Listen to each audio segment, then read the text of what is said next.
po. Pag-uusapan natin, eto po, may nakita po kasi ko eh, no? Pagka daw natuloy yung impeachment, eh mukhang ang dalawang abogado, pangunahing abogado, ay ito pong si Luis Tro, no? Sa kampo po ng prosecution at si Marcoleta naman po sa kampo ng depensa, no, ni BP Sara. Ang layo po, no? Noon naalala ko kung gaano kabangis ang mga prosecutor noon, si Joker Arroyo, tindi. Biglang baba po yung level eh. Pag ang magiging chief prosecutor po natin ngayon si Luis Tro, napakalayo po ni Luis Tro kay Joker Arroyo nung mga panahon na congressman pa lang si Joker Arroyo. Kaya nga po naging senador yan eh. Alam niyo ba yun? Diyan po naging senador yan si Joker Arroyo. Sa husay ng pinakita niya bilang prosecutor nung panahon ng impeachment ni Erap. Alam niyo po, yan muna, unahin ko na yung reaction dyan. Kasi baka mawala eh. Wala kasing ano to eh. Ito reaction ko lang doon sa sinasabi. Tapatan, Luis Tro versus Marcoleta. Correct. Ang tanong pa ron, sino ang mga ngamote? Ang sagot ko po, tiyak na tiyak ang mga ngamote si Luis Tro. Kasi si Luis Tro po, mahusay magkodigo. Lahat po ng mga tanong niya, tignan niyo po. Lahat po ng kanyang nagmamarunong, aral na aral. Eh. Hindi po uubra na pag sa impeachment court ay mangungodigo ka. Mabilis po kayo na kailangan yung batuhan nyo dyan. Dahil kung sino-sino po, pwede na po ngayong sumagot. No?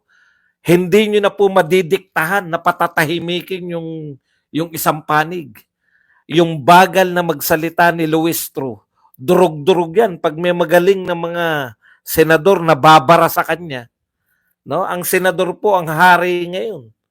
Dudurugin po yung Luis Tro nyo. Hindi lang po makaporma rito dahil kontrolado nila eh. Alam niyo yun, yung mukha siyang magaling kasi kontrolado niya, walang pwedeng kumontra sa kanya pag nasa kanya yung floor. Pero pag panahon po ng impeachment trial yan, lahat ng mga ibabato ni Luis, at hindi po siya pwedeng mag-speech dyan. No? Hindi pwede yung mga ginagawa nilang speech at nagbabasa ng kodigo. Mga ngamote ka talaga niyan. Mga ngamote ka. Yan ang sinasabi natin kay Luis Tro, no? Hindi ka obra. Malayong-malayo ka kay Joker Arroyo kung ikaw ang magiging pangunahin. Kasi wala akong naririnig na abogado malibang kay Luis Tro. At durug-durug ka kay Marcoleta. Kasi si Marcoleta, nakita na natin yan, no? Kung paano niya tinumba. The mighty, the mighty ABS-CBN. Halos si Marcoleta nag-expose dyan sa lahat eh. Sa lahat ng mga katiwalian ng ABS-CBN, si Marcoleta yung lahat eh. Diyan naman sumikat si Marcoleta. Ewan ko nga kung bakit hindi tumuloy yan ng pagiging senador nung baka nanalo na yan. Kaya okay yan. Yari ka. Expose ka niyan. Hindi po uubra dyan yung mga kontrolado mo, yung may mga kakampi ka. Tignan natin kung paano na protektahan yan. Kayang-kaya pong barahin ng Marcoleta yan. Kaya lang, paano mo mababara? Kontrolado nga. Tignan nyo yung sinabi ni Marcoleta. Hindi na ako masaya doon sa House of Representatives. Kapag inilalaban natin ang katwiran, kapag sinasabihan natin sila ng kung ano ang tuntunin, kung ano yung dapat gawin para hindi nag-aaway-away, baliktad po yung nangyayari. Ibig sabihin, siya po nakakaalam dahil abogado siyang magaling. Pagsasabihan niya yung mga kasama niya sa Quadcom o kaya dito sa ibang committee, siya pa po ang napapasama. Pinagtutulungan siya. Tignan niyo ang angal ni Marcoleta. Kapag pag ako nagsasalita, guguluhin nila ako. Pag tutulong-tulungan nila ako. Ayan po, hindi mo na kayang marami ka kasing kakampi, Beatrix eh. Gerber, hindi mo na kaya yan ng one-on-one kayo. Pabilisan ng pag-iisip yan, hindi pwede yung mga matulain mo. Pati nga yung hopya na kinakain ko, kukunin pa nila. Ganoon po ang mga taong yan. Kita nyo na? Hindi nakakalimutan. Hindi nakakalimutan ni Marcoleta yung hopya. Yung pa isa, pinagpapatayan pa ng mic. Pwede ba yan na taktikan nyo ngayon sa impeachment court? Hindi ubra yan.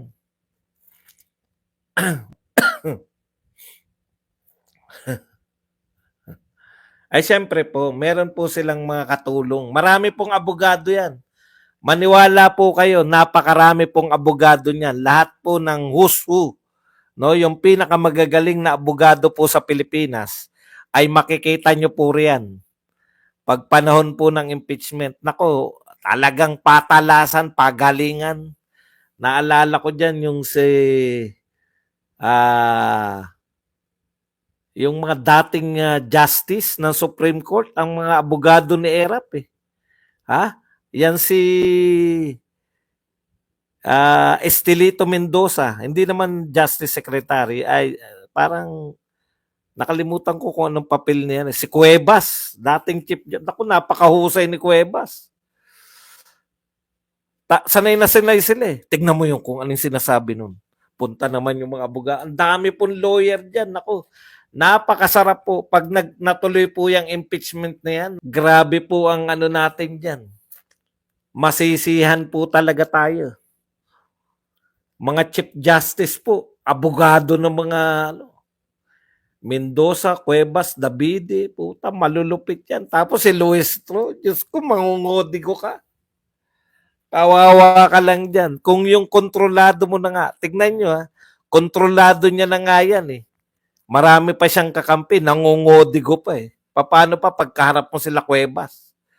Sila na nakakaawa kayo.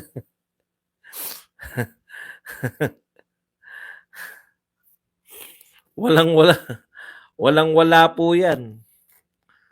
Tapos yung prosecutor, si Joker Arroyo, nako. Pati mga judge nun, sila Miriam Santiago, sinisigawan kayo. Kaya pala kita binagsak. Kaya pala mababa nakuha mo sa akin. Ganun ng mga dialogue. Saan ka nag-aral? Naging estudyante ba kita? Hindi kita matandaan. Kaya siguro hindi kita matandaan dahil